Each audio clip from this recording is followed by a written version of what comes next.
আমরা কলার মোচা রান্না করব।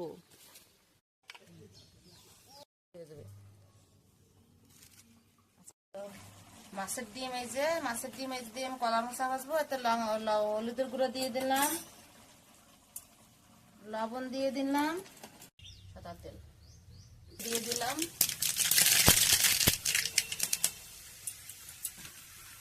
কুচি দিয়ে দিলাম, কাঁচা লঙ্কা কুচি দিয়ে দিলাম, মাছের ডিম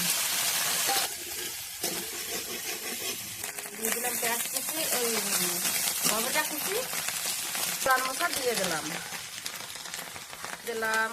লঙ্কার গুঁড়ো দিয়ে দিলাম, জিরার গুঁড়ো দিয়ে দিলাম,